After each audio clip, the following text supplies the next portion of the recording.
Sunday Night Production. La Diagonale des Fous vient à l'instant de se terminer et dans ce premier épisode, on reçoit Ludovic Collet et on débriefe ensemble de cette édition exceptionnelle 2023. C'est parti.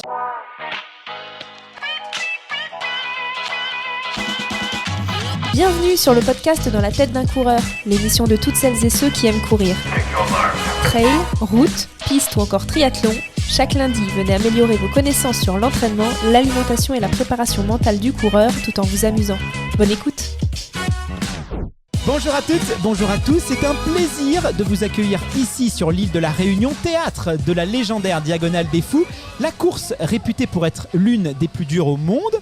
Aujourd'hui, dans cette première partie de l'Iron Live, nous analysons ensemble et on va revivre aussi les moments forts de ce cru 2023 du Grand Raid. Puis, en deuxième partie de ce podcast, préparez-vous à vivre des sensations fortes avec deux légendes du trail, François Daen et Aurélien Dunant-Palaz, tout juste couronnés rois des fous sur l'île Intense. Bref, vous l'avez compris, cet épisode s'annonce d'ores et déjà exceptionnel. Et qui de mieux pour m'accompagner que l'homme qu'on appelle souvent la voix du trail, mais c'est bien plus que ça. Gardien des émotions des coureurs, il encourage, il réconforte et parfois même il essuie des larmes des trailers et traileuses avec toujours énormément de bienveillance. Il s'agit de monsieur Ludovic Collet, animateur emblématique des plus belles courses de trail du circuit. Ludovic, c'est un plaisir de te recevoir pour la première fois dans le podcast parce que ça fait 4 ans qu'on existe, ça fait presque autant de temps qu'on vient sur l'UTMB, à la Diagonale des Fous, enfin sur tous les plus gros trails, on n'a jamais eu encore l'occasion de te recevoir. Donc maintenant, c'est chose faite, tu es ici chez toi, comment est-ce que ça va ? Écoute, ça va plutôt bien. Tu risques juste d'avoir des ennuis si tu continues à m'appeler Ludovic, puisque c'est uniquement ma maman quand elle me grondait. Donc si tu peux m'appeler Ludo, ça me va. Ah bah sinon ça va mal se passer. Non, je rigole bien sûr. Non, c'est top, tout va bien. Eh ben ce sera Ludo. Là, c'était juste pour la présentation, tu vois, histoire de mettre un petit peu de formel, tu vois. On va voir de l'ambiance aujourd'hui, je préfère préciser à nos auditeurs. On est sur l'île de la Réunion. Ici, on met la musique à fond, hein. Ils savent pas faire autrement. Ah non, ils savent pas faire, ouais. Ils savent pas faire, donc voilà. Mais c'est aussi ça qu'on aime sur l'île de la Réunion, donc on va essayer de parler près du micro. Voilà, mais vous allez avoir de l'ambiance, mais c'est ce qu'on aime. Ludo, là, on vient de vivre quand même une édition assez exceptionnelle de la Diagonale des Fous. Moi, c'est la 3e fois que je venais. J'ai pris du plaisir à chaque fois, mais cette année, là, le curseur a été mis assez haut. Pourtant, il y a quelques mois, certains experts affirmaient que le Grand Raid, ça peinait de plus en plus à attirer des élites, l'élite des coureurs internationaux, notamment parce qu'on lui reproche d'être peut-être positionné un peu trop près d'une célèbre course autour du Mont Blanc, de peut-être plus être à la hauteur des événements de trail internationaux qui sont énormément professionnalisés, c'est devenu des grosses machines maintenant.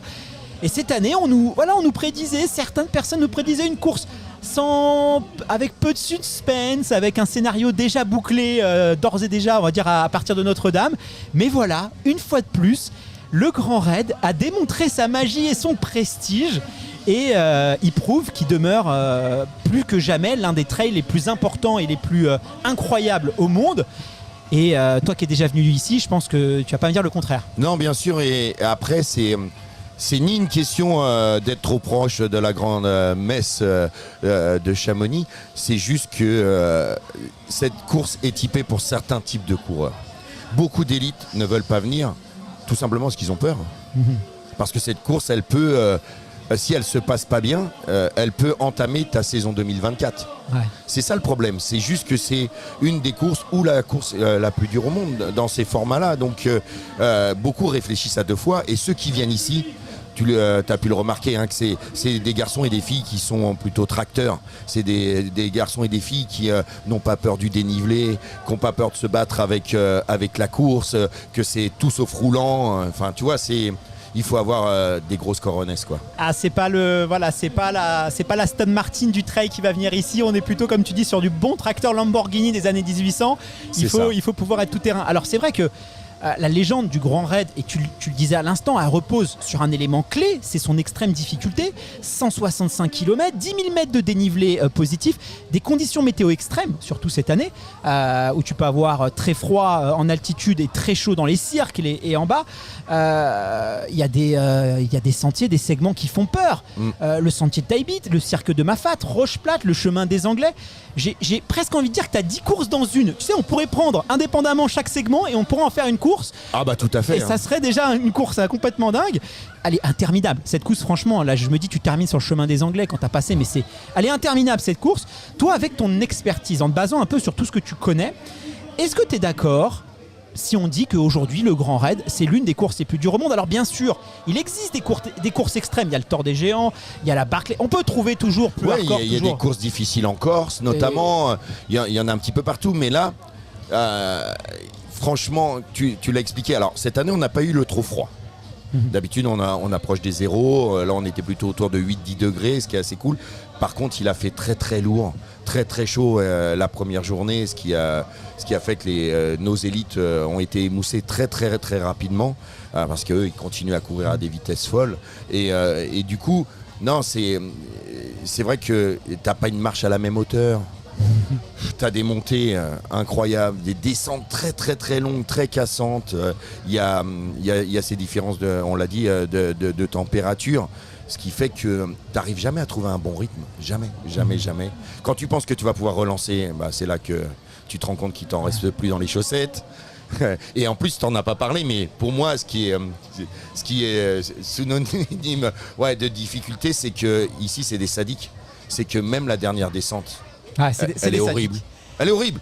Faut le dire, descendre de Colorado pour venir jusqu'ici. C'est sadique, il n'y a pas d'autre mot.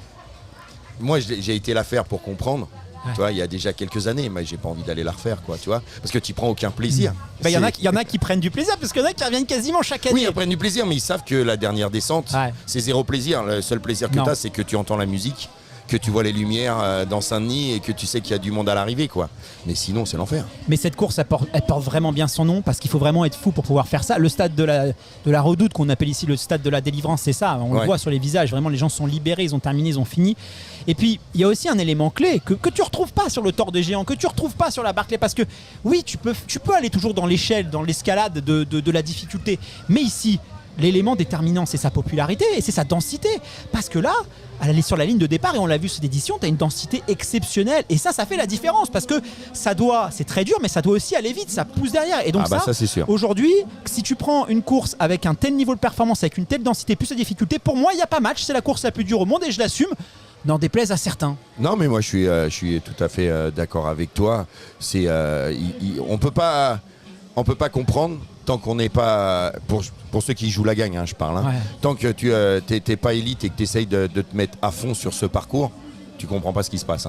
Il faut être tellement solide, tellement solide. Et moi, je suis impressionné par vraiment, là pour le coup, être finisher de cette course-là, c'est déjà, même sans parler de chrono ou de performance, déjà il faut avoir quand même des coronesses pour pouvoir s'aligner, prendre un dossard et pouvoir s'aligner, parce que franchement, tu vois, encore l'UTMB, tu peux te dire, bon, voilà, mais là ici, tu sais que ça va être un... disons que l'UTMB, tu sais que les barrières sont plus serrées, il faut avoir quand même beaucoup travaillé aussi la course à pied, il faut courir. Il y a des moments où il faut courir, même si sur la fin tu marches, les derniers, mais si tu veux passer les barrières horaires, il a fallu quand même préparer un minimum le fait de savoir courir et de savoir grimper, de savoir descendre. Ici, tu cours très très peu, on va pas se mentir. Mais il faut garder quand même un certain rythme, quoi. Et après, les barrières sont bien plus longues, mais ça c'est aussi une volonté ici à La Réunion d'avoir un maximum de Réunionnais qui font du sport, quoi, et qui puissent aller au bout de leurs rêves, même si sur la fin ils sont en randonnée sportive entre guillemets. Et je tiens à le dire, il n'y a rien de péjoratif quand je parle de randonnée sportive. On est d'accord. Non, mais il faut venir pour comprendre ici. Tu peux pas imaginer la souffrance que ça peut être. On parle des conditions météo, mais quand tu vas à Dodane, que tu as les roches, que tu n'as pas un gramme d'herbe qui fait 32 degrés, je veux dire, c'est horrible, quoi. Tu vas au ravito, tu as de l'eau chaude. Tu vois, si tu as l'eau, parce que tu n'en as pas tout le temps. Ouais, pas tout le temps. Vois, c'est quand même un truc de dingue, quoi. Et là, moi, quand je regarde les profils des gens qui arrivent, oui, tu as des mecs qui sont affûtés comme des lames de rasoir, mais tu as aussi des mamans, des papas. Là, quand je suis venu te chercher, j'ai vu un couple qui est arrivé. Ouais, tu l'as vu, hein. Oui, mais c'est incroyable. Mais je me dis, mais où est-ce qu'ils trouvent la force de faire ça, quoi? Mais moi, je veux dire, j'ai la trentaine, je suis quand même en bonne condition physique, je me sens pas capable. Et tu vois des personnes âgées, mais tu te dis, c'est incroyable le corps humain, ce qu'il est capable de faire.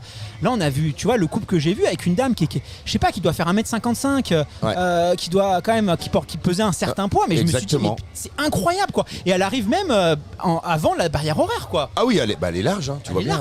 Elle est large, c'est impressionnant. Mais c'est aussi parce que ils n'ont pas subi la chaleur comme les métros peuvent la subir. Ouais. Ils s'entraînent sur le terrain, ça aide aussi. Hein, et puis ils le font à un rythme en marchant. Comme ils disent ici, hein, tipa tipa, mais t'arrêtes pas. Tipa tipa, tipa tipa, tipa tipa. Voilà. Alors, on parlait de la densité tout à l'heure. Et cette année, pour parler un petit peu du plateau, on a eu quand même une course particulièrement relevée. Alors chez les garçons, Aurélien Dunant-Palaz avait fait de la Diagonale des Fous un objectif de saison. Et c'est vrai qu'après sa Hard Rock 100, c'est clairement en fils de favori. Hein. Mais voilà, très vite on apprend aussi que Serge Germain-Grangier sera aussi de la partie. Et c'est sûr qu'après sa 3e place à l'UTMB, avec une course qu'il a gérée d'une main de maître, on s'est dit mais tiens, il est quand même sur un pic montant. Qu'est-ce que ça va donner? Est-ce qu'il va pouvoir tirer son épingle du jeu? Et puis coup de théâtre, un peu plus de 2 semaines avant l'événement, on apprend que François Den, quadruple vainqueur du Grand Raid, annonce qu'il sera lui aussi sur la ligne de départ après 1 an d'arrêt à la suite d'une blessure. Là, c'est pour les favoris, les têtes d'affiche des médias. Mais il y a aussi des outsiders qui sont tout aussi impressionnants. Ah non, mais il y avait du costaud. Hein. Jean-Philippe Tchoumi, Lambert Santilli, il y a même les Réunionnais, Judy Kael, Fabrice Payet qui a été surprenant, on en reparlera tout à l'heure, mais qui a fait une course complètement dingue. Donc là, on avait un plateau élite au départ très diversifié. Toi qui les connais bien aussi, j'ai l'impression avec des profils, des qualités très différentes. Il y avait quand même, même si on retrouve certains patterns, évidemment, et tu le disais tout à l'heure, on avait quand même une belle diversité de coureurs. Ouais. Et surtout, dans des contextes particuliers, un François qui revient de blessure, un Aurélien qui a un peu maudit parce qu'il s'est planté 3-4 fois, à chaque fois ça loupait. Donc là c'était très dur de savoir qui allait l'emporter. Toi qui connais bien tous ces athlètes, est-ce que tu t'attendais à voir qui briller sur la ligne de départ? Est-ce que tu t'imaginais un scénario de course et est-ce que finalement ça s'est passé comme tu avais prévu? Pas du tout, j'ai eu tout faux cette année. Mais alors, tout faux dans mes pronostics. Enfin, tout faux, je suis pas si loin de la vérité, mais j'ai... j'aime moi faire des pronostics, pas forcément par rapport à la Côte Ultra, mais par rapport à ce que j'ai vu dans la saison. Tu vois? Et s'il n'y avait pas eu... je reste persuadé que si s'était pas fait une cheville en début de parcours, Clément Mathieu, le Suisse, aurait fait quelque chose d'assez grand. Je pense. Du coup, ça m'a un peu perturbé mes podiums, mais j'imaginais un vrai mano à mano entre François et Aurélien, parce que même après 1 an sans compétition, je me doutais bien que François, même s'il avait dit je vais être bon sur 10-12 heures, après ça sera compliqué, c'est ce qui s'est passé d'ailleurs. Ce qui était plutôt vrai. Ouais, ce qui était plutôt vrai, mais je sais aussi qu'il sait se préparer. Et je m'étais dit, il va accrocher le plus longtemps possible Aurélien. Et sur le papier, Aurélien était le plus fort et il l'a démontré parce que sa saison est juste exceptionnelle. Et il fait partie de ces garçons qui décident de faire très peu de courses. Ah, c'est à contre-courant en ce moment. Hein. Ouais, très peu de courses. Mais par contre, quand il y est, tu y es. Et là, tu vois, comme tu l'as dit, un hard rock incroyable. Moins de 23 heures. Là, ici, en patron, devant. Point. On reparlera de sa course tout à l'heure parce qu'on a vraiment des choses à dire. Et puis derrière tu me demandais, moi j'attendais un Alexis Sevenek mais pas aussi costaud. J'avais mis il était un peu du podium. Hein. Ouais, il est un peu du podium. Ça s'est joué à la fin. Je vous dis, hein, ça manquait un peu de jus. Il a décidé de devenir. Il a toujours été athlète pro, mais là il a décidé d'être athlète pro. Sur longue distance. On va entendre parler de lui. Ah, ça c'est sûr. Ouais, moi je l'ai vu, il était impressionnant. Ça c'est sûr. Enfin Lambert, tout s'aligne et il nous sort une grosse course qu'on connaît son potentiel, mais il n'arrivait pas à le prouver ici sur le Grand Raid. Un Rémi Berchet que je voyais pas à telle hauteur. Enfin, il fait une course parfaite. Alex Boucher, Cassette Verte aussi, qui fait un top 10. Ça aussi, c'était impressionnant. Alexandre qui, là, c'est plus à démontrer. Hein. Lui, tout est dans son crâne. Hein. C'est la sagesse. Il s'est un peu embourgeoisé. Je disais, il fait un peu moins le foufou. Mais bon, il est quand même. Il a été impressionnant. Il a été impressionnant. Et du coup, je discutais avec lui ce matin à l'hôtel. Il me dit, Ludo, moi, le plus impressionnant pour moi, de ceux avec qui j'ai couru, évidemment, hein, il m'a dit c'est Fabrice Payet, le premier Réunionnais. Il m'a dit c'était incroyable. Nous on essayait de regarder dans les montées, il était très très fort. Et puis alors dans les descentes, il appelait sa famille. Il me dit il était au téléphone pour dire j'arrive à telle heure, un machin. Et nous on était en train de se concentrer, d'essayer de poser les mains. Et lui il était devant nous, et il discutait avec sa famille au téléphone. Il faisait des FaceTime, tu vois. Et il me dit là on est dans un autre monde. Hein. Il me dit je pense que ce garçon il peut faire encore beaucoup plus fort. Ouais, c'était impressionnant. Bon, c'est vrai que après, il connaît les sentiers par cœur. Ouais, mais on l'attendait quand même. Tu vois dans les favoris réunionnais, bon c'est vrai que. C'était Judy Kael. Hein. Voilà, c'était Judy Kael. Kael. Et il s'est montré Judicaël. Et qui a fait une très belle course aussi. Judicaël, si tu écoutes un jour ce podcast, sache que tu as toute mon admiration. Pour aller chercher la gagne, il faut prendre des risques.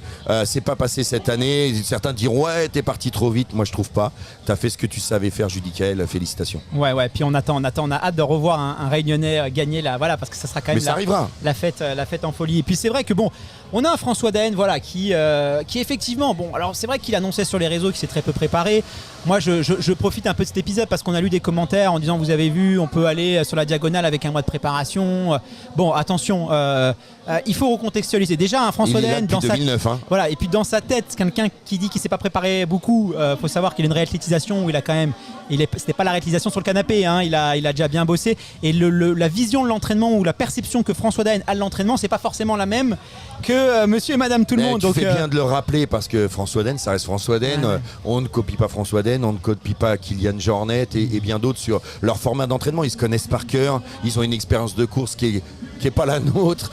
Et là, lui, il s'est fait son expérience, comme je dis, depuis 2009. 2009, il vient la première fois ici, il est novice, il finit 5e, il a appris, il l'a gagné 4 fois. On peut pas comparer. Les gens peuvent marquer ce qu'ils veulent sur les réseaux. Il sait très bien où il allait. Il y a que lui qui le savait d'ailleurs. Après, évidemment, il y a énormément de com avec la team Salomon derrière François et derrière les équipes Salomon. Ça peut se comprendre, tu vois. Ils mettent beaucoup d'argent sur François, donc. Voilà, ça fait partie du jeu, mais il y avait que lui qui savait exactement où il allait. Oui, non, mais on parle d'un athlète qui est en club d'athlètes depuis qu'il s'est marché, depuis qu'il a 10 ans, qui a eu un parcours énorme. C'est le plus grand athlète de notre bien sûr, et qui a un passif de sportif énorme, donc il a des acquis que personne ne peut avoir. Je veux dire, quand t'as autant couru, voilà, évidemment que la réutilisation va être beaucoup plus vite que n'importe qui. Et puis c'est un grand champion, et un grand champion, ça se pointe pas sur la ligne de départ en touriste, même si on va pas, voilà, évidemment qu'il n'était pas avec un niveau de confiance, ça c'est évident, et que ça peut pas être comme un Aurélien, et que c'est pas un François à 100%, on va pas se mentir, et on l'a vu avec les problèmes de vente, il y a des petits détails comme ça. Mais même avec un François à 100%, cette année c'était compliqué d'aller chercher Aurélien, je pense. C'est clair. Et justement, allez, on refait un petit peu la course tous les deux. On est jeudi soir, 21h Saint-Pierre, là il y a une ambiance de fou, et là dès les premiers instants, c'est Aurélien qui prend les rênes de la course. À l'image un peu de sa performance à la hard rock, il a choisi un peu d'imposer son rythme ou tout simplement de suivre son rythme qui s'était fixé, parce que voilà, je pense que c'est quelqu'un qui il sait très bien ce qu'il fait, Aurélien, faut pas croire. Mais maintenant, c'était quand même un pari risqué de partir en tête comme ça, parce que contrairement au trail américain, là, on n'a pas le droit à des lièvres. Il n'y a pas le droit aussi à des bâtons. On sait que c'est un coureur qui maîtrise, qui a su aussi bien exploiter ses bâtons, notamment sous les conseils d'un certain Ludovic Pomeray. Et donc là, il a un peu pris. C'était vraiment la gazelle. C'est la gazelle devant qui était pourchassée par des athlètes et pas n'importe qui, parce que quand derrière, tu as du François Daen, tu as du Germain, t'as du Lambert, enfin voilà, c'est pas n'importe qui. Toi, Ludo, comment est-ce que tu analyses un peu cette stratégie solitaire un peu d'Aurélien dans cette arène sauvage qui est le Grand Raid? Ça semble quand même un pari risqué. Clairement, ça passe ou ça casse, quoi. Je suis pas tout à fait d'accord. C'est son format depuis quelques années maintenant, de partir devant. Gros travail avec Jean-Louis Ball là-dessus. Je pense que alors, ce que j'ai vu moi au départ, c'est que, et ça peut se comprendre, on avait le numéro 1 mondial, 4 victoires, tous les médias se sont tournés sur la ligne, sur François. Personne sur Aurélien, alors que c'était le grand favori. Ouais, c'est vrai. Non, mais il faut le reconnaître. J'étais là, j'ai bien vu sa tête. Aurélien, je le connais bien. Et tout de suite, il a voulu montrer qui était le patron, tout simplement. Et puis en plus, je crois qu'en fait, quelque part, il n'en avait rien à battre de tous les autres. Il allait faire ça. Il était déterminé. Exactement. Exactement. Je suis bien d'accord avec toi. On a fait une petite interview avec lui avant le départ, et c'est vrai que tout le monde était tourné vers. Mais c'est normal aussi. Mais oui, mais bien sûr. Voilà, il n'y a pas des reproches, c'est normal. Non, on est attiré par. Voilà. C'est juste ce qui s'est passé. Mais c'est vrai que c'est humainement, ça doit. Alors après, je suis pas à sa place. On va le recevoir tout à l'heure. Je sais pas si on aura l'occasion de parler de ça, mais c'est vrai qu'humainement, t'es favori et tu vois un peu. Et c'était vraiment flagrant. T'avais tous les caméras qui étaient sur François et lui qui était tout seul à côté. Exactement. Et il s'est bien mis sur le côté d'ailleurs. Il se nourrissait. J'ai eu l'impression qu'il s'est nourri de ça. Mais c'est sûr. Et que tu vois dans sa tête, il était là.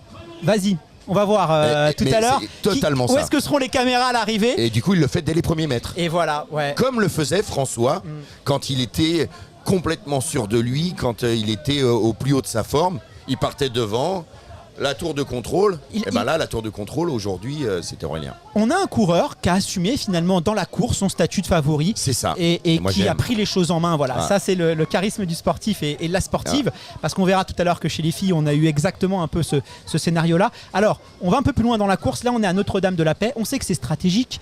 Notre-Dame de la Paix, c'est un peu comme Saint-Gervais. On dit souvent que celui qui arrive en premier là-bas, c'est pas ce que tu retrouves sur la ligne d'arrivée.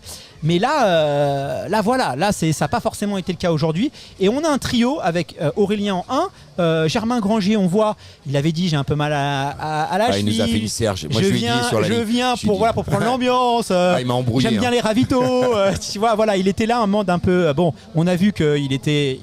Certainement, il avait un petit peu mal, mais en tout cas, il était présent. Un Lambert Santilli aussi qu'on a vu quand même très vite dans la course et qu'on a senti bien. Donc bref, là, on avait un trio. François, lui, il est resté un petit peu en retrait en première partie de course. Je crois qu'il était dans le top 10.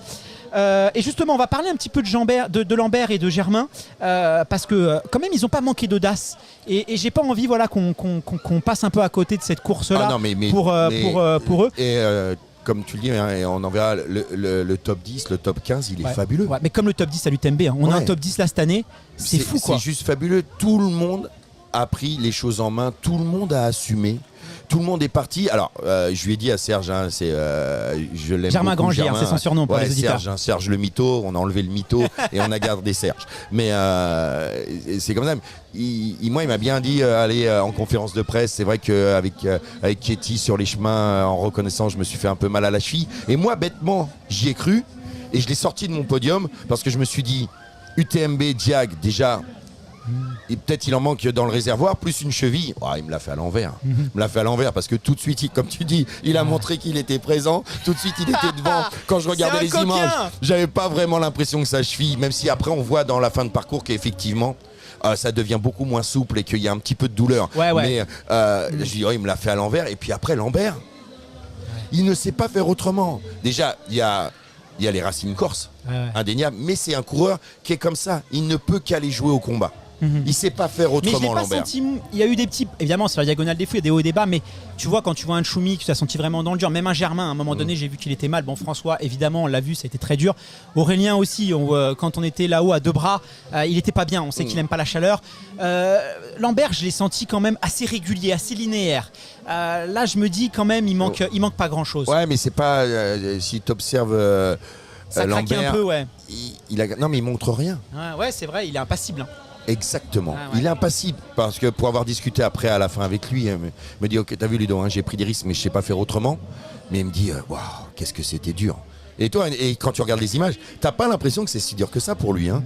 Mais si, pour tout le monde là, ils ont tous ramassé. Ah bah là oui. Ils ont tous pris main droite, main même gauche. Cathy, hein, même Cathy, on en reparlera tout à l'heure, mais Cathy, on la voit à deux bras.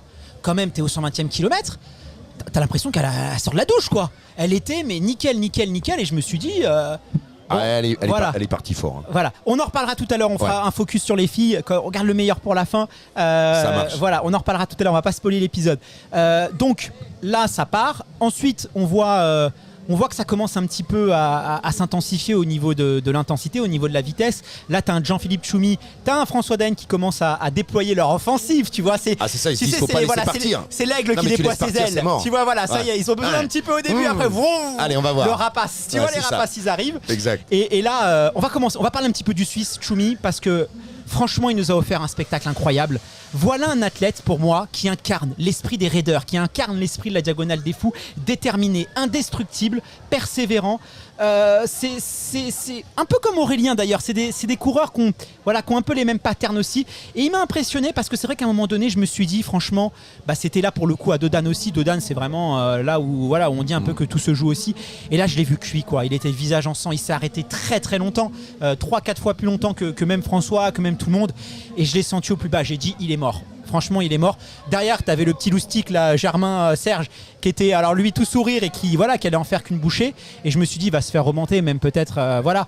Et le mec, il est resté, il s'est battu, il s'est accroché, il décroche sa 3e place. Et franchement, lui, je pense que c'est quelqu'un qui n'a pas encore dit de quoi il était capable. Et il n'a pas assez de visibilité, je pense. Mais c'est aussi ce qu'ils souhaitent des fois. Hein. Tu sais, moi ça fait quand même maintenant, on en parle maintenant, mais ça fait 10 ans. Hein. 10 ans que j'ai la chance de le voir du côté suisse, puisqu'avant il sortait pas de la Suisse, il courait que sur le Verbier Saint-Bernard, le trail de Verbier. Moi j'ai découvert ici, je le connaissais pas avant. Moi j'ai découvert sur la Diagonale. Je l'ai eu beaucoup de fois et beaucoup d'histoires avec lui. C'est les garçons que j'aime, c'est des carafons de merde. Toi c'est des durs au mal. Il y a que les branches de la Diagonale qui sont capables de lui ouvrir le crâne. Sinon tu le fais jamais saigner ce garçon. Hein. C'est des, lui pour l'arrêter. Qui sont nés dans la montagne. Ouais. Je sais pas combien il a de DNF, mais je pense que c'est un mec qui a pas dû abandonner beaucoup de courses. Hein. Ou je me trompe peut-être. Il a l'UTMB qui lui est resté en travers. Ouais, mais bon, c'est pas le même format. C'est pas les courses où. Mais c'est des courses où il peut quand même briller parce qu'il sait aussi courir vite. Et toi ? Oui, il est bien, il est affûté. Il est affûté, il a progressé ces 4 dernières années. En général, c'est quelqu'un qui où ça va bien, où ça va pas. Tu vois ? Il n'y a pas d'entre-deux. Et je trouve que c'est là où il a progressé. Par rapport au début où quand je le voyais courir en Suisse, il était capable de te faire un bras d'honneur, de poser les bâtons et se casser de la course, tu vois. Ah ouais, d'accord, c'est marrant. Ça me saoule. Ouais, c'est un peu à la Roger Federer, quoi. Il a progressé de fou, c'est-à-dire que même quand ça se passe pas bien, il serre les dents, et on l'a vu encore cette année, quoi. Tu vois, il serre les dents, et puis il va le chercher, ce podium. Ouais, je dis c'est un peu à la Roger Federer pour ceux qui aiment le tennis, parce que c'est vrai que Roger, c'était quelqu'un, quand il était jeune, il s'énervait, il cassait ses raquettes, il devenait fou, il abandonnait. Et puis après, on l'a vu qu'il s'est transformé, et il a brillé, et il a eu la sagesse, et ça lui a profité. Alors François Daen, lui, voilà, comme je dis, il part un peu dans le top 10. Il a fait un comeback, un peu à l'image, moi, ça m'a rappelé sa Hard Rock 100. Voilà, moi j'ai vu un peu la Hard Rock 100, en tout cas sur le début de course, où il revient très fort. On s'en souvient de sa remontada spectaculaire sur Kilian et Dakota Jones. Ouais, pour après continuer à courir avec Kilian tout le long jusqu'au dernier ravitaillement avant que Kilian parte dans la descente. C'était assez dingue, mais voilà, cette année, pour revenir sur la tête de course, j'ai eu l'impression, on le recevra tout à l'heure, qu'il a un peu puisé aussi dans ses réserves, surtout face à des adversaires qui quand même ont montré aucun signe de faiblesse ou de ralentissement. D'ailleurs, j'ai quand même l'impression, et d'ailleurs ça a été un peu le cas aussi sur l'UTMB, que la stratégie, alors je dis pas que c'est la stratégie qu'a voulu faire François aujourd'hui, parce que voilà, c'est un François qui revient de blessure et tout, mais en tout cas cette stratégie un peu que Ludo fait aussi un petit peu, qui est voilà, la stratégie qui consiste à laisser un peu les leaders prendre de l'avance en espérant peut-être une baisse de régime ou une défaillance, ça devient de plus en plus compliqué. Et aujourd'hui, même sur une Diagonale des Fous, qui est quand même pas la course considérée comme la plus rapide, j'ai l'impression que ça ne marche plus, ce genre de stratégie. Et aujourd'hui, on a des ultra-trailers qui sont des athlètes hyper complets, qui maîtrisent tous parfaitement les stratégies de course. Et regarde les abandons sur l'UTMB de la dernière édition, il y en a quasiment pas. Les abandons cette année, quasiment pas. Et aujourd'hui, il y a une densité qui est telle, il y a un niveau qui est tellement monté que compter sur une défaillance, se dire allez, j'ai mon expérience, je vais les laisser un peu. Aujourd'hui, ça ne marche plus, j'ai l'impression. Et qu'aujourd'hui, il faut suivre. C'est la première année. Ouais, oui, mais pour nous ici, je te parle ici. Mais ici, si tu laisses partir maintenant, si tu penses que les mecs ils vont se péter, j'ai envie de se dire, ça peut toujours arriver. Mais pour moi, c'est fini ce temps-là. Mais on savait pas, on aurait pu spéculer, se dire attention, Germain il a plus assez de jus parce qu'il fait un gros UTMB. Faut pas. Oui, bien sûr. Cette troisième place, c'est comme une victoire. Oui, c'est clair. Non, tu vois, je veux dire, c'était fabuleux. Il s'est battu pour la deuxième place aussi. Donc on peut se dire, Germain va péter. On se dit, si ça porte la poisse Lambert, ça s'aligne pas cette année non plus. Ça craque. Alexis Sévenet qui n'a pas l'expérience, c'est son premier 100 miles, ça peut péter. Du coup, ça te fait vite remonter dans les places, tu vois. Mais là, cette année, si on compte, il n'était pas encore arrivé dans le top 10, mais moi je pensais qu'il allait pouvoir faire le top 10. On a eu juste Mathieu Clément et Judy Kael. Ouais. Mais sinon, tout le monde a été au bout. Tout le monde. Ouais, c'est fou. Donc du coup, pour nous, c'est génial. Ouais. C'est génial parce que tu te dis qu'est-ce qui va se passer. Ça remonte, il y a ça garde des places. Je pense à mon ami, 48 piges, Cédric Chavet. Ouais. Il n'a pas pu compter sur le fait que ça pète devant. Il est resté 8e. Ludo, il nous la refait pas. Non, mais voilà. Ouais, c'est ça. T'as du souci à te faire. Mais Ludo, il est quand même rapide. Il sait faire. Il est très complet. C'est que lui, quand il accélère, il sait faire. Il est capable. Sauf que là, la plupart, ils étaient tous à bloc. Ils pouvaient pas accélérer plus. Mais tu vois, moi je me souviens l'UTMB avant on disait les mecs s'ils gagnent pas, s'ils sont pas pour le podium, ils bâchent parce que ça sert à rien, on t'oublie. Aujourd'hui tu faisais un top 10 là aujourd'hui ou tu fais un top 10 à l'UTMB, t'es un cador quoi. Tu vois aujourd'hui c'est plus seulement la première ou la deuxième place quoi. Ça fait 20 ans l'ami. Ouais. Ça fait 20 ans. Le sport, ça y est, il est devenu majeur. Ouais. Non, mais tu vois, c'est la densité surtout. Il y a de la densité. Il y a toujours eu du très haut niveau, mais c'était quelques athlètes. C'est toujours les mêmes qu'on voyait. Il y avait quand même beaucoup. Tu testais des entraînements. Maintenant, beaucoup de choses sont validées. Il y a eu aussi des recherches. Enfin, toi, maintenant, tout le monde sait quand même bien se préparer. On connaît aussi les difficultés de la Diag, on connaît les difficultés de l'UTMB. Maintenant, la plus grosse des difficultés, et pour moi, c'est le mental. Maintenant, le corps est prêt tout le temps, hein, mais ceux qui sont bouffés par le mental sur les gros départs, là, sur ces grosses courses-là, bah, ils finissent pas devant. Et c'est vrai qu'on va en parler des filles, mais même des garçons. Moi, c'est la première année où je vois autant d'athlètes élites émousser et pleurer. J'ai jamais vu ça. Hein. Je viens ici depuis 2009. Hein. Je n'ai jamais vu ça. Et donc là, oui, maintenant, on passe sur le... C'est la tête qui va faire maintenant les différences. Ouais. Si on fait un petit focus là sur, tu parlais de Judy Kael, tu parlais aussi de Faris Payet qui se classe quand même, qui était pas loin du top 5 quand même, qui aurait pu et qui fait une fin de course incroyable. Alors lui pour le coup parfait. Qu'est-ce que ça t'inspire un peu toi ce style réunionnais, cette course un peu à la réunionnaise? On parlera des filles aussi, mais on a des coureurs de qualité quoi aujourd'hui à la Ligue de la Réunion. Mais il y en a beaucoup là. Hein. Mais il y en a toujours eu. Sauf qu'ils ont... Il y a des teams qui sont créés, on voit quand même que ça se professionnalise. Il y avait aussi pendant longtemps, le Réunionnais ne pensait face aux élites internationaux qui ne vivent que de ça, parce que ici, hein, ils travaillent tous. C'est clair. Et puis c'est pas évident de s'entraîner ici. Ils ne pouvaient pas les tenir.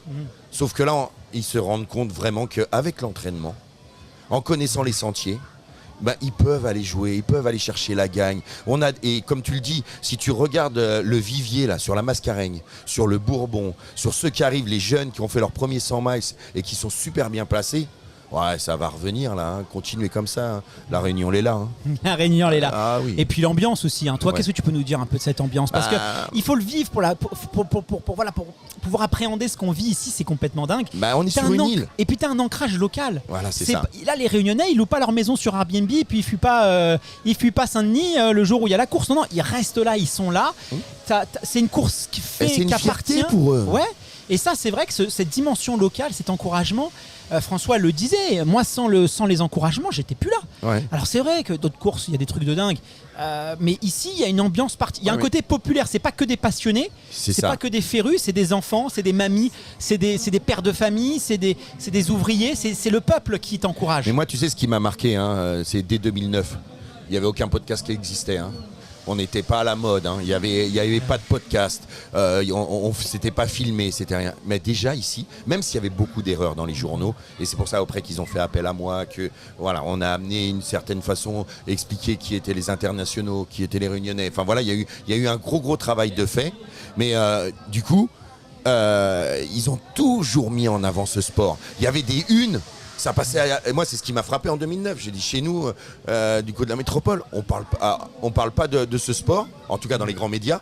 On n'en parle pas. Et là, ici, j'arrive, toutes les radios se mettent à l'heure de la diagonale, toutes les télés se mettent à l'heure de la diagonale, et puis les journaux, tout le monde se met à la diagonale. On vit une Coupe du Monde, hein, c'est une finale de Coupe du Monde. Exactement. Hein. Et je me disais, waouh, mais quel respect ils ont pour... Eux, ils appellent ça les raiders. Tu vois, je me disais, waouh, mais où on est? Et puis ça n'a cessé d'augmenter, ça n'a cessé de se professionnaliser, de sortir des articles, puis tous les podcasts sont arrivés, et tant mieux, parce que moi j'aime ce sport, et on doit le valoriser, on doit le montrer, on doit le mettre sur tous les réseaux, tu vois. Quand on aime, on est dans le partage, hein. De toute façon, ça, moi les personnes qui me disent voilà machin, c'est que souvent, quand on veut garder les choses pour soi, c'est quand même qu'il y a un problème. Voilà. Et du coup, tu t'en rends compte, tu vois, tu viens depuis 3 ans, et depuis 3 ans tu kiffes. Tu kiffes parce que voilà, tu te rends compte que toute l'île est à l'unisson. Ouais, non mais c'est voilà, puis moi je suis tombé amoureux de la destination, je suis tombé amoureux de l'ultra. Alors je sais que des fois on nous dit vous parlez trop d'ultra. Oui, c'est vrai, c'est une erreur, mais c'est vrai. Voilà, et on nous dit il y a aussi le circuit, il se passe tellement des choses de dingue. Tu vois, sur le circuit ultra, là, t'as des Rémi Bonnet, t'as des coureurs des sections, et on va en parler plus. Mais c'est vrai que quand t'es émotionnel, quand t'es passionné sur les Golden Trail Series, c'est hyper intéressant parce que les gars ils ont un niveau mais incroyable. Tu as raison. Donc voilà, mais c'est vrai que c'est un truc de dingue. Et incontestablement, le Grand Raid, ça doit sa popularité à l'incroyable soutien du peuple réunionnais, à la beauté aussi de cette île et ses sentiers. Moi, je la connaissais pas, j'ai découvert. Et même les Réunionnais, ils ont découvert aussi parce que il faut dire que c'est technique ici pour accéder. Et on parle le Mafat, Taibit, c'est vrai que c'est des. Avant, comme tu dis, ils n'y allaient pas tant. Hein. Ouais, c'est vraiment la course qui a mis. Mais voilà, c'est ça. Ça les a permis. Mais tu sais, on le dit souvent, mais c'est vrai. Quand tu parlais du couple tout à l'heure, mais tous les Réunionnais qui viennent courir. Tous ils mettent sur leur CV qu'ils ont été finishers Grand Raid.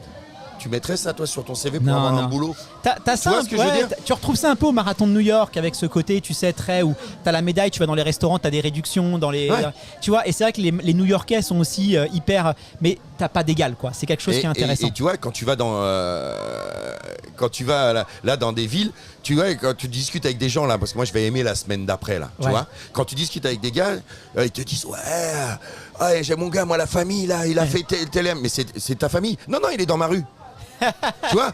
Mais c'est toute la rue qui est heureuse, quoi. Tu vois, comme si c'était lui qui l'avait fait, quoi. Et ça explique bien un petit peu l'engouement, quoi. Et justement, alors parmi tous les sites que les raiders, comme on dit ici, traversent, il y en a un quand même qui se distingue particulièrement et qui est un peu iconique. On voit même les gens avec des t-shirts. C'est le cirque de Mafat, un endroit qui fascine autant qu'il effraie. Et justement, on est allé à la rencontre de Clovis, un guide local qui connaît Mafat comme sa poche, et il nous a parlé un peu de l'histoire de Mafat, de l'histoire aussi des habitants de cette région qui est quand même assez incroyable, notamment avec les marrons, ces anciens esclaves affranchis qui se sont eux-mêmes affranchis. Et je te propose, Ludo, qu'on écoute ensemble ce reportage réalisé par Pierre-Emmanuel Hutto qui nous emmène au cœur de Mafat. C'est parti les studios. Alors je viens de retrouver Clovis qui fait l'un des plus beaux métiers au monde puisqu'il est guide touristique sur cette magnifique île intense. Clovis, comment il est, comme on dit à La Réunion? Les gaillards même, hein. Un coup dans les hauts, un coup je suis dans les bas, effectivement. Donc je suis accompagnateur montagne dans les hauts et puis guide patrimoine dans les bas. Alors je suis ravi de t'avoir aujourd'hui dans le podcast puisqu'on va parler un peu de cette île qui nous est chère à nous mais aussi à tous les ultra-trailers qui viennent ici courir. Et il y a un lieu qui est emblématique sur le Grand Raid, c'est les cirques et notamment le cirque de Mafat. Il y a quelque chose qui revient toujours quand les coureurs voient ce site pour la première fois, c'est le côté surnaturel. Ils ont l'impression d'être dans un film, ils ont l'impression d'être dans Jurassic Park. J'imagine que toi aussi on doit te le dire. Voilà, on a l'impression qu'il y a un dinosaure qui va surgir de nulle part, tellement que cet endroit il est resté ancré. On a l'impression dans un temps où l'homme n'existait pas. Pourquoi selon toi il est si emblématique le cirque de Mafat pour les Réunionnais et pour le monde entier d'ailleurs? Pour plusieurs raisons, je dirais. Donc déjà, il y a le côté mythe et légende de ces marrons-là, ces esclaves fugitifs qui s'enfuyaient. Et donc, on a mis en exergue en fait ce côté liberté, quoi. Liberté, tu rentres dans le cirque de Mafat, tu as une autre dimension. Tu vois, tu as un espace-temps qui est franchement différent. Au-delà des paysages qui sont assez monstrueux déjà, hein. Donc les cirques, c'est ces falaises à plus de 1000 mètres de dénivelé, toujours végétalisées, ces îlettes, là, ces plateaux, ces hameaux. Mais il y a aussi les gens. Les gens, c'est un cirque où il n'y a pas de route.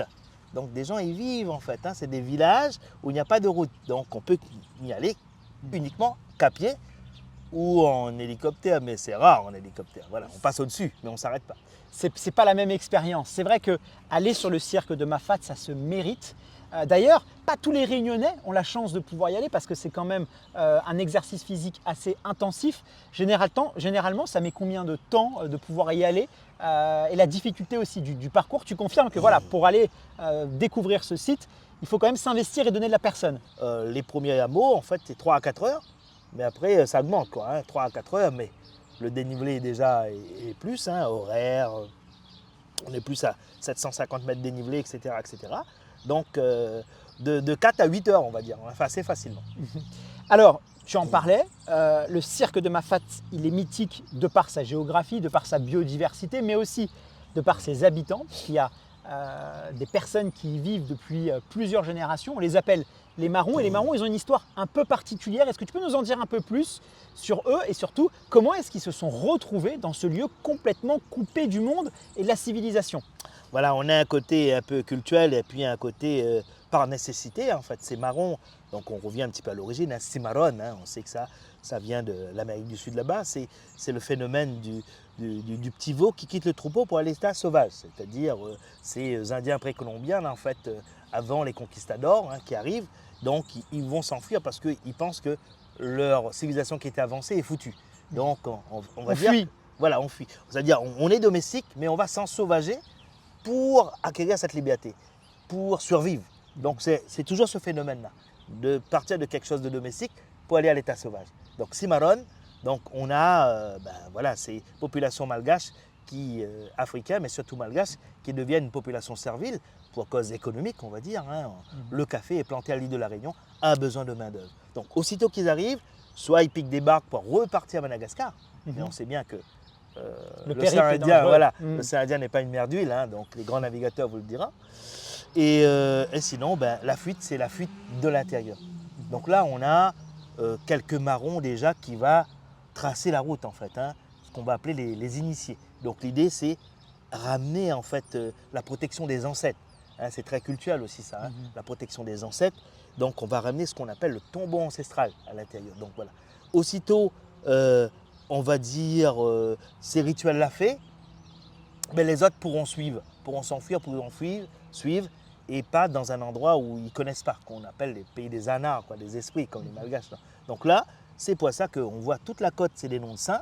Voilà, c'est très tranquille, les Bretons, les Normands et tout ça, donc les navigateurs qui arrivent et pour se protéger, arrivent vivants, on va dire, donc sans trop de problèmes, érigent toujours un petit saint, un petit bon Dieu, comme on dit, en l'honneur de tel saint qui les a protégés du voyage. Donc l'intérieur, on voit que c'est notre histoire. Peut-être que ces saints, ils protègent aussi nos ultra-trailers le temps du grand raid. Alors du coup, si j'ai bien compris, ce sont des anciens esclaves, des anciens travailleurs forcés qui se sont affranchis de cette vie de privation pour aller regagner leur liberté, et puis surtout dans des endroits où on ne viendrait pas les chercher, tout simplement. Et c'est comme ça qu'ils se sont retrouvés dans les cirques. Et aujourd'hui, c'est des générations en fait, et des générations qui ont suivi. Mais comment est-ce qu'ils vivent? Parce que là-bas, je veux dire, il n'y a pas d'économie à proprement parler. Donc comment est-ce que ces populations, elles vivent, elles survivent et au fil des générations, elles existent encore? Déjà, ces marrons-là, quand ils s'enfuient à l'intérieur, en fait, ce n'est pas qu'on ne vient pas les chercher, c'est qu'à un moment donné, on va venir les chercher parce que justement, ils font des razzias sur la côte pour pouvoir amener ou femmes, ou grains, ou tirs à l'intérieur pour survivre. Donc, ça a provoqué forcément une répression à la base. Donc on a eu, c'est des chasseurs de primes là. Donc on ne les laisse pas tranquilles. On va quand même les chasser, les retrouver, voilà, on va essayer. C'est ça. Voilà. Ils n'ont pas gagné leur liberté, quoi. Il faut toujours se battre. Coûte que coûte, on va dire, au péril de leur vie pour certains. Donc du coup, mais par contre, ce qu'on a retenu, nous, plus, parce que c'est plus une histoire, plus notre histoire, c'est que c'est plus cette légende où les noms, en fait, ont continué on va dire l'origine des noms, la toponymie, en fait, c'est des noms malgaches qu'on va retenir. Donc, le nom des marrons, donc Tsimandef, celui qui ne veut pas être esclave, qui veut être libre, on va dire, Mahafati. Par contre, Mahafat, effectivement, ce cirque-là, pour y survivre, c'est quand même hostile. Fat, ça veut dire la mort, celui qui donne la mort. Donc, si on ne prend pas soin, si on se fait attraper par les marrons, effectivement, on ne va pas vivre. Et Tsilaosa, après que l'on ne quitte pas. Après, le danger peut venir après. Donc, Silaos ou Salazi, le bon campement. Donc, voilà. Donc, tous ces mots-là, au Brahmassine, terre sacrée, tous ces noms-là, on voit que on a ramené finalement ces ancêtres-là pour protéger, en fait. Donc, on va rester à l'intérieur à un moment donné. Et puis, à l'abolition de l'esclavage, c'est 62 000 esclaves libérés. Donc, les marrons, les frères en fuite, vont les rejoindre. Et puis là, on a une histoire vraiment réunionnaise parce qu'à un moment donné, même les chasseurs vont remonter à cet même espace pour fuir cette fois-ci l'oppression des grands propriétaires terriens en bas, ce qu'on va appeler les petits blancs des hauts. Donc, à un moment donné, chasseurs et chassés vont être sur le même espace géographique. Et cohabiter, finalement. Et cohabiter. Ce qui est aussi un peu surprenant, c'est qu'on va voir des vaches, on va voir des animaux d'élevage. Comment est-ce qu'ils sont venus jusqu'ici, ces bêtes, puisqu'aujourd'hui les habitants de Mafat vivent notamment aussi de l'agriculture, de l'élevage. En fait, ils consomment ce qu'ils produisent pour toujours dans cette optique d'indépendance. Et comment est-ce qu'ils sont arrivés là? Moi, je me suis toujours posé la question quand je vois ces vaches au milieu de nulle part, avec ces 800-900 mètres de dénivelé. Je me pose cette question. Alors là, donc, on a cette conquête des hauts un petit peu, donc plus l'histoire. Bon, on a déjà une préhistoire déjà avant, avec cette histoire de grands aventuriers qui passent chez nous. Les navigateurs swahili arabes qui passent, qui donnent le nom. Là, on est pratiquement à l'an 1000, donc 5 siècles avant les premiers Européens. Mais quand les Portugais arrivent, donc ils sont assez malins, donc ils amènent avec eux cabris, génisses, cochons et tout ça, qui vont lâcher dans la nature, qui vont devenir sauvages. Donc ces marrons-là, à un moment donné, on a retrouvé en fait des ossements de cabris marrons et tout ça, donc on sait que ça vient de loin.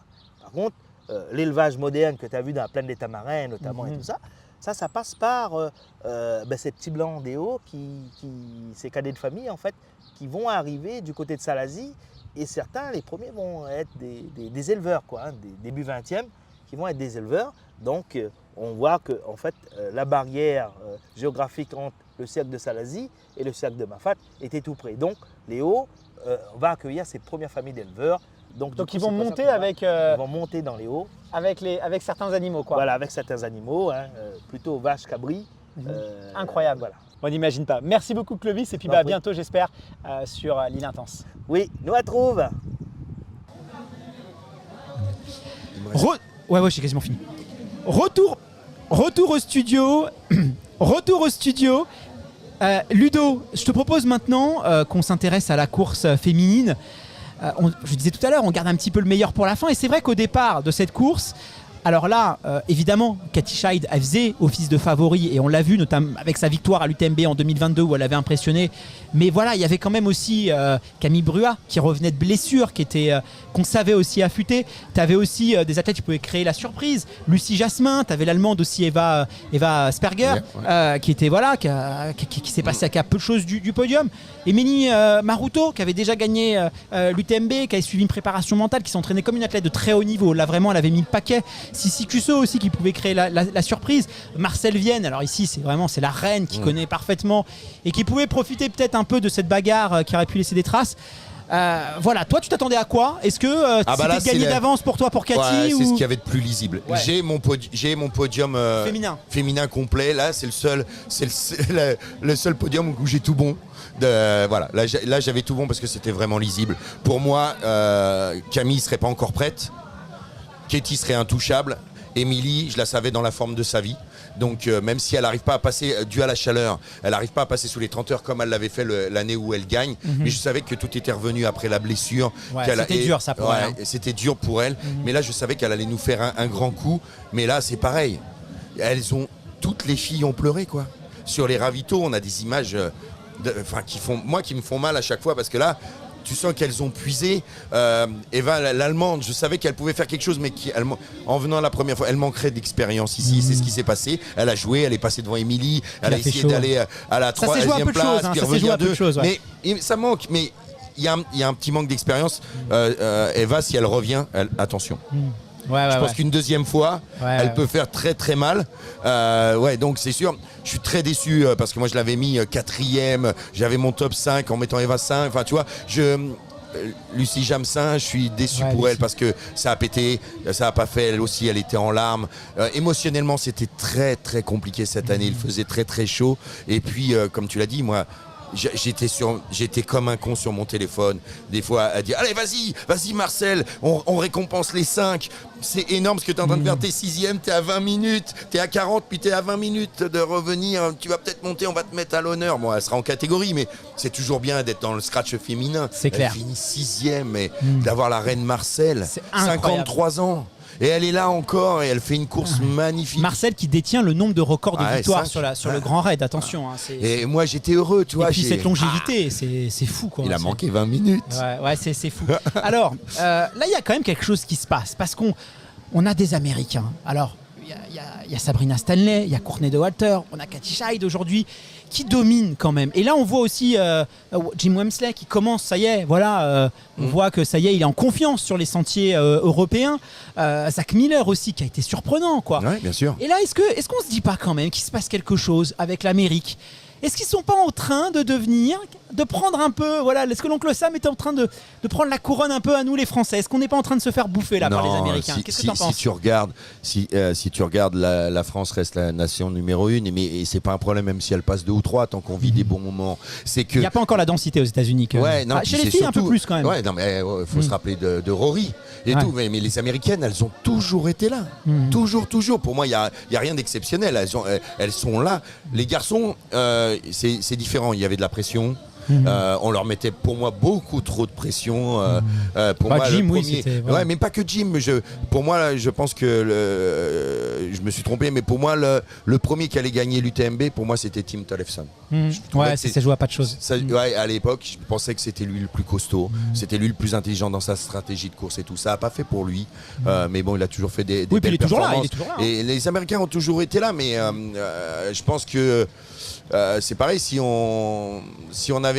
la grande kermesse avait été aux États-Unis il y a longtemps, que ça serait des Américains. Mais là, on va tu vois, voir, parce qu'avec la victoire de Jim, il y aura, à mon avis, un avant, un après pour les Américains. Ouais. Et là, ça se décomplexé, développe maintenant, c'est beaucoup. fait. Il y aura plus de pression, mais. Tu sais, on est ici à La Réunion, c'est la même. On leur met la même pression, C'est la clair. même aux Réunionnais. Et c'est pour ça que c'est difficile. Et le jour où ils vont regagner, ça va être fabuleux. Mais du coup, quand on aura gagné, pour revenir une deuxième fois pour regagner, il y aura une telle pression sur l'île que ça sera pas facile. Camille Brua aussi qui faisait son grand retour. Voilà, Camille, c'est une personnalité attachante, c'est une athlète qui a un style incroyable, qui a du charisme. C'est beau de la voir courir, tu vois. Ouais, ça c'est sûr. Bah, t'as vu ces grands compas là. Ouais, c'est Elle a des incroyable. jambes interminables. Ouais, puis c'est Il y a régulier, plus de c'est tronc et solide, c'est la tête. intelligent. Et c'est puis fort. c'est une fille intelligente qui Bien sait sûr. parfaitement gérer la blessure. Je l'ai eu en interview justement, c'est vraiment une fille qui fait pas d'erreur. Franchement, dans sa gestion, là, elle a eu une blessure, elle a très bien géré sa blessure parce que c'est aussi là, dans ces moments de faiblesse, qu'on voit un peu les athlètes, les motivations intrinsèques, extrinsèques, est-ce qu'ils arrivent à pas prendre trop de poids, à rester motivés. Tu vois, même François, c'est pareil. Là, on a... Ouais, Camille, moi, elle m'impressionne. C'est une fille qui fait pas d'erreur. Ouais, et puis bon. Elle se compare pas, elle focus sur elle-même. Après, l'avantage qu'elle avait, c'est qu'elle a vécu 5 ans ici. Ouais. C'est qu'elle connaît les sentiers. Bon, elle les a un peu poncés la semaine dernière et la semaine d'avant. Mais comme tu dis, ouais, c'est quelqu'un de très intelligent, mais très intelligente, mais qui a pas en revenant de blessure, qui avait pas le niveau de Cathy. Cathy, faut se rappeler, et moi j'étais aussi un petit peu déçu pour elle, parce que ça c'est comme quand tu es dans les années Nadal, Federer, quoi. Tu vois ce que je veux dire? C'est que elle fait une western incroyable derrière Courtenay, mais Courtenay prend tellement la lumière qu'elle a quand même la deuxième performance jamais faite chez les femmes. Et on n'en a pas parlé, Cathy. Toute la lumière a été sur Courtenay, on peut comprendre, tu vois. Mais du coup, cette même fille sa a victoire du à talent. l'UTMB, c'est vrai que sa victoire à l'UTMB, ça a pas. Non, ça a parce pas que pris. elle est plus réservée, parce C'est que ça, voilà, ouais. c'est sûr que face à une Courtenay de Walter qui prend toute la lumière. qui est rayonnante, qui est pétillante, c'est vrai qu'elle prend toute la lumière et puis c'est stratosphérique. Mais aujourd'hui, est-ce qu'une Cathy elle peut aller un peu attaquer une Courtenay? Tu vois, est-ce que c'est pas impossible? Pour l'instant, franchement, aucune femme ne peut aller attaquer Courtenay. Pour toi, c'est Non, plié. en ce moment, Ouais. il va falloir encore upgrader ton niveau. Mais il y t'as a vu des ce qu'elle est capable de faire. Ouais, Pour l'instant, ouais. on n'a pas de femme. Oui, qui est mais c'est une fille qui avec court beaucoup, Oui. c'est une- voilà, Alors, bien tu sûr, vois. si tu comptes sur le fait Ah, que on sait qu'elle a eu des moments moins bien, on sait c'est ce que, toi, moi, elle est cyclique aussi, on donc parle du cœur. Moi, cette année, j'avais mis Manon Board devant Courtenay sur le. sur l'UTMB. Oui, bah oui, parce que moi, je j'ai pas- savais moi, que j'ai pas Manon mis- pouvait moi, pareil que attaquer. toi. Elle pouvait attaquer parce qu'on savait qu'elle allait baisser de régime. Courtenay, si elle baissait pas, ça aurait été suspicieux parce qu'elle avait déjà fait une saison incroyable. Donc elle nous a montré qu'elle était humaine. Elle gagne, mais ça descend fortement, ce qui est normal avec Elle la reste saison humaine quand exceptionnelle. même, un peu Et de- malheureusement, Manon tombe, entourse du genou et puis tout le bordel. Et puis voilà, ça fait pas. Mais Mais je pense que ouais. pour l'instant, une Courtenay en forme Ouais. qui a préparé sa course, elle est intouchable. Mais surtout parce que si elle en fait un petit peu moins et qu'elle se prépare, enfin, elle sait ce qu'elle doit se préparer. C'est pas les filles qui doivent faire attention. Mais moi C'est les j'attends. hommes. Mais moi, oui. C'est vrai, parce c'est qu'elle va vrai. les battre. Bah là, Moi, oui, je vois, on- elle se rapproche des grands. Mais Attention. j'attends quand même moi une course. On l'aura peut-être sur l'UTMB. Moi je croise les doigts. Mais j'attends avec Blandine, avec une Anne-Lise, avec une Cathy, avec même une Sabrina. J'attends de voir un peu parce que là quand même, Ah, mais ça on a progresse, des t'as on a des raison, filles mais qui bien ont un sûr, talent et tant quand même mieux. monstrueux et on aura une belle Ouais, bagarre. mais c'est toujours quand ça éclipse. Tu sais, à l'époque, j'avais souvent une phrase sur les lignes au départ de toutes les courses. Ça, c'était dans les années 2010, 2011, 2012. Sur les courses où je voyais encore Kylian, pas forcément sur les grandes courses, mais on se voyait, je disais: oh les gars, levez la main ceux qui vont attaquer Kylian. Et là, tu voyais tout le monde baisser les yeux. Tu savais que c'était mort, que Kylian il avait déjà course gagnée, tu vois. Et pour Courtenay, c'est la même. Faudra aller l'attaquer. Si tu l'attaques pas, tu la poses pas dans certains Ouais, c'est la Schumacher du trail, quoi. Mais Ou c'est l'Hamilton ça, tu vois, à la c'est grande ce que- époque. C'est ce que j'ai toujours appelé le syndrome Tyson. Tu Ouais, vois, ou Tyson pour aussi. Kylian, pour François, là pour Courtenay, c'est le syndrome Tyson. On n'ose pas les attaquer. Ou tu vois. Fils, ouais, voilà, c'est des athlètes qui surdominent leur. Ouais. Pour en revenir un petit peu sur la Réunion, alors Cathy avait imposé son rythme dès le départ, 1h30 d'avance. En deuxième, on a eu Camille qui a réussi, qui a fait une très très belle course aussi. Mais bon, Cathy, 1h30 d'avance quasiment sur la deuxième. En troisième, on a eu Émilie Marouto quand même qui monte sur le podium. Mais voilà, Cathy qui part très très vite. Et puis ce moment aussi d'émotion à possession, ces images qui sont terribles mais qui sont aussi très belles. Ouais.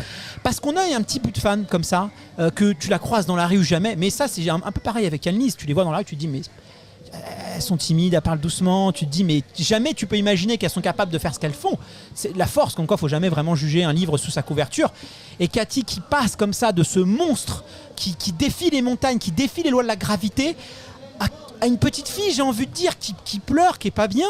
Mais c'est dingue, ce grand écart qu'on fait. Ces images, elles sont terribles, mais ces images, elles sont belles. Hein. Elles sont belles. Et c'est aussi ce qui fait la course. Et c'est ce qui, moi, j'ai jamais vécu ça. Je te le dis encore une fois. Je viens quand même depuis longtemps. Je n'ai jamais vu les athlètes aussi émoussés mentalement que cette année. Qu'est-ce qui s'est passé sur le terrain? Comment la chaleur les a bousillés?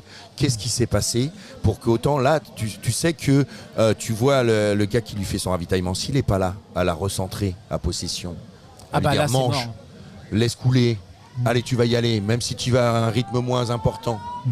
Bah, je sais pas où elle a trouvé la force pour repartir dans l'état où elle était. Bah après, c'est une grande. Ah, c'est une championne. C'est là qu'on les voit, les champions. C'est qu'au moment où ils vont mal, et à l'image de François, c'est au moment où ils vont mal, ils trouvent les ressources nécessaires de finir. Moi, j'ai envie de la voir contre. Grande classe. Bravo. J'ai envie de la voir contre. Tu vois, j'ai envie de la voir avec Blandine, j'ai envie de la voir avec Annelise Rousset-Séguré. Blandine, elle a pris plaisir sur de l'ultra. Ouais. Attention. Oui, bah là, ce qu'elle nous a montré. Ah ouais, attention. Là, je pense que elle n'a pas attaqué, hein, parce qu'elle connaissait pas, elle savait pas si elle allait finir. Elle n'a pas attaqué, mais elle fait 3. Ouais, donc attention. Non, mais ça nous réserve. Mais beaucoup même Annelise, attention, Annelise, là, elle est en train. Là, je pense qu'Annelise, c'est pareil, c'est un mental de féroce. Et en tout cas, tous ceux qui écoutent ton podcast, les filles, là, on avait encore 12%. C'est rien. Vous êtes faites pour l'ultra, vous êtes faites pour le trail, vous êtes faites pour le rapide. Venez rejoindre et venez mettre des fessées aux garçons. Vous êtes faites pour ça. On a besoin de parité partout. Il y a encore beaucoup de travail à faire pour faciliter l'accès à l'ultra. Il y a un rôle, une responsabilité des médias, il y a une responsabilité des organisateurs de course. Il y a une responsabilité de tout le pour essayer de faire en sorte que ça aille plus. Ouais, puis les garçons, n'hésitez pas à faire la tambouille, vous occupez aussi des enfants et puis laissez. Enfin voilà, faut que tout le monde ait le même temps pour s'entraîner. Et tu as raison d'en parler, on œuvre beaucoup pour ça et quand on voit le spectacle qu'on a, c'est quand même dommage de s'en priver. Ludo, je sais que t'es attendu. Ouais, je suis désolé, moi je pourrais qu'on parle pendant 2 heures encore. Mais moi je m'arrête pas. Il y a tellement de choses à dire, mais oui, moi aussi je sais que t'aimes ça.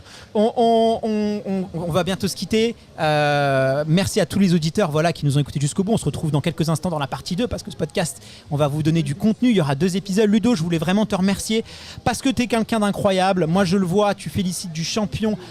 Parce que moi je suis avec toi sur la liste. Ouais. Tu sais que nous quand on vient, on nous voit sur la diagonale des fous. On est rarement à l'hôtel. Ça, on peut pas nous le reprocher. Et c'est vrai que quand on est arrivé dans ce monde du trail, nous on vient de la route. Moi je le cache pas, je suis un coureur sur route. Je grandis sur ça. Je suis tombé assez récemment dans le trail, comme beaucoup de gens. Et moi j'ai pas de clivage. Pour moi je suis coureur. J'aime bien faire du marathon, j'aime bien faire du 10 km, j'aime bien les courir en trail. Et je sais que nos auditeurs ils sont un peu comme ça. Mais c'est vrai que ça a été un petit peu compliqué. Et toi tu as toujours été accueillant, bienveillant avec nous, tu as toujours eu le petit mot, tu nous as mis à l'aise et c'est vrai que quand t'as pas beaucoup de regard et t'as pas beaucoup de soutien, avoir quelqu'un qui te parle et pas te sentir tout seul, ça fait la différence dans ces moments-là. Aujourd'hui c'est plus le cas parce qu'on a été accueillis, on a montré aussi qu'on avait un petit peu apporté notre touche, notre savoir-faire aussi à nous qui était un petit peu différent et aujourd'hui c'est pas ça, mais voilà, t'as été d'un grand réconfort et voilà, c'est incroyable, ta bienveillance, je veux dire personne te la remet en question et t'es quelqu'un qui est dans le partage, c'est ce que je disais tout à l'heure, il y a des gens qui veulent un peu garder pour eux et il y a des gens qui aiment ce sport et qui disent moi je suis content. Il faut respecter l'histoire. Il faut respecter l'histoire. Il faut respecter les codes. Mais c'est pas un milieu fermé, quoi. Exactement. Et on a à apprendre des uns des autres. Et voilà. Et puis tu vois dans ces heures sombres là, tu vois, dans le monde entier. Ça fait du bien. Moi, ça me fait du bien de voir qu'on peut encore peut-être croire en l'humain, tu vois. Et pour moi, tout est pareil, que ça soit la presse, les médias, les coureurs, les accompagnants.